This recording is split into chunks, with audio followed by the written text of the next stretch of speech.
Welcome back. Now, in what could be described as a bold statement by the Buhari administration, after several months of promise to the parents of the kidnapped Chibok girls, the government last Thursday announced the release of 21 of the girls.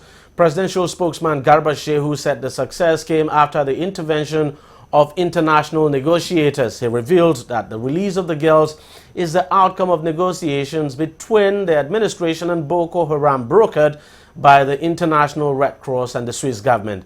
He said the talks will continue with the terrorists to rescue the remaining 197 girls. Now, shortly after that confirmation from Garba Shehu, Minister of Information and Culture Lai Mohammed called a press conference where he shed more light on the release of the girls. Take a listen to what he said. We can confirm that 21 of these girls were released safely to us by 5:30 this morning, Thursday the 13th of October. And they were flown to Kaduna from the location of their release. This is the most glaring manifestation to date of the unwavering commitment of Mr. President to secure the safe release of the girls and reunite them with their families. It is also a result of the round-the-clock efforts by the administration to put a closure to the sad issue of the kidnap of these girls. We expect the released girls to land in Abuja shortly.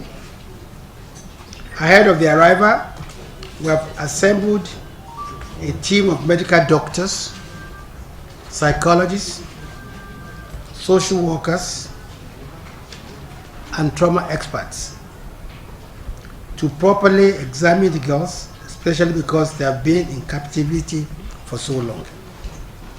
They will also be adequately debriefed. We have the list of the girls, but we are now contacting their parents as part of the necessary verification exercise. As soon as that is concluded, we will release the names to the public. Gentlemen, as we've always said, we'll be working on the safe release of the girls and following all the leads available since. In this instance, the moment we had a credible lead, Mr. President gave the green light to the DSS to pursue it. We can confirm that the DSS pursued the lead in collaboration with a friendly European country and a renowned international humanitarian organization. The DSS was supported by the Army and the Air Force in this project. As soon as necessary confidence was built on both sides, the parties agreed on the date and the location of the release of 21 girls. Please note that this is not a swap.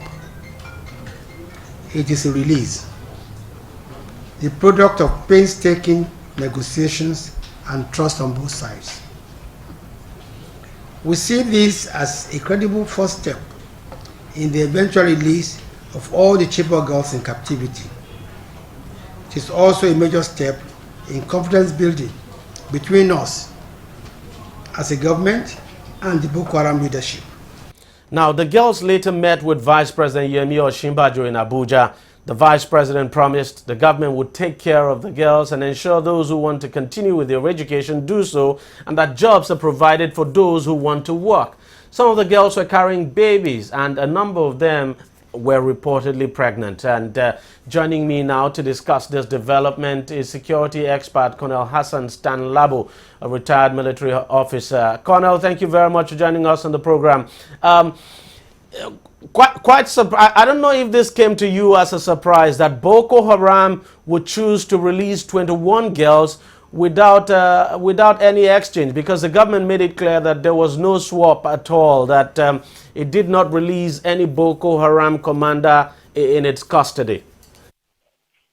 Yes, DG, I must tell you, it came as a surprise, but it's important for us to note that it reflects the position of the adversary at this point. They are desperate to see that we'll come to the end of all this, and I think it's a good gesture, and it will further build trust between both sides to drive through the negotiations. Just a reflection of the position that the insurgents find themselves now. Would you mean that, well, the insurgents, whether we like it or not, are weakened at this point? They are not in a vantage position, and so that's the reason they are doing this? Sure, because I must tell you something. Our own military, through well-planned military lines of operations, have been able to degrade the capacity of the adversary for any aggressive action against the Nigerian state. And that degrading process is actually telling on Boko Haram as we speak. Going forward now, because the government has made it clear that it will continue to negotiate with the sect for the release of the remaining girls, how difficult do you think going forward that negotiation might be? I wouldn't see anything difficult. In the first place, we are using a very credible platform, such as the International Committee for the Red Cross. And of course, we all know what Swiss represents to us all in the world, a very peaceful country. I foresee a situation where they will bring all these elements which they are noted for to bear on the entire process. I don't see much difficulty, even though we are being made to understand that Boko Haram presently is factionalized. I want to believe that the mediating platform will try to see how they forge a unified command among them to represent them on these talks. It's a good thing that the government is actually talking with Boko Haram now, that it is negotiating with it. Do you think this process can actually be taken beyond the issue of the release of these girls and, taking to a level where the government can reach a negotiated settlement with Boko Haram to bring this insurgency to an end? I want to believe that is the determination of the government, and that is being driven from every angle, militarily, negotiations, and so on. I see us at the final end, calling all this off and see ourselves again as brothers, apart from the external influences, probably. For those who are Nigerians, I think they remain Nigerians and we recognize them as such. Pictures of these girls, I mean, all of them looking very emaciated, not looking good at all. Give us your thoughts about these pictures. What do you think these images actually tell you? It is so disappointing. When I saw these kids, I felt so bad, and that's why I am recommending that they should be taken to very safe neutral zones and reprogrammed for reintegration into the society. Such a reprogramming process should involve a serious trauma clinic. We should have psychoanalysts on such a clinic. We should have psychotherapists, psychiatrists, sociologists, and so on. But first and foremost, we must make sure that they undergo a serious health check so that we can fish out those that are pregnant, fish out those that have HIV, fish out those that are infected by all sorts of things, so that the best of military, the best of healthcare and attention. Finally, let me ask you, Colonel, even while all this is happening, I mean, Boko Haram is still somewhat active, and the military is also active in the theater of operation. Just a week ago, the Air Force bombarded some of their locations in Sambisa Forest. And just a few days ago, we saw that car bomb, that suicide bombing now in Maiduguri. You would think that, that you would have a lull, sort of, that nothing would be happening since both sides are talking. How do we explain this? It can be easily explained, DEJI. First and foremost, you must be aware that we have no truce presently in place. No truce yet. It therefore means that there is no halt in combat activities on both sides. Okay? And it is important also we understand that Boko Haram, as we speak, is factionalized. There could be factions who are not interested in what's happening or who are not giving their blessings to even the release of the girls. And how are we sure that these girls are not in the hands of different factions?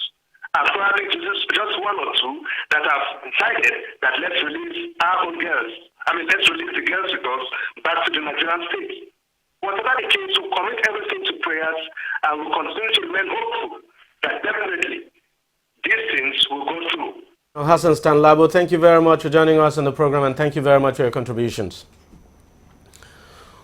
Well, we'll wait and see what happens. 197 of the girls are still unaccounted for. The government has said negotiation with Boko Haram would continue.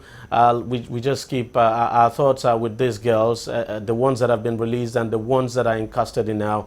We just hope and pray that some deal is actually reached so that the other 197 of them return home and return to their parents.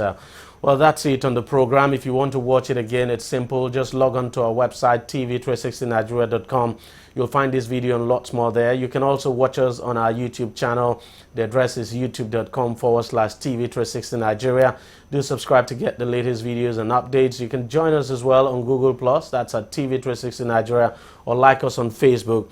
The address is facebook.com/TV360 online. You can also follow us on Twitter. Our handle is at TV360 online. Thank you very much for watching. We'll see you again next week.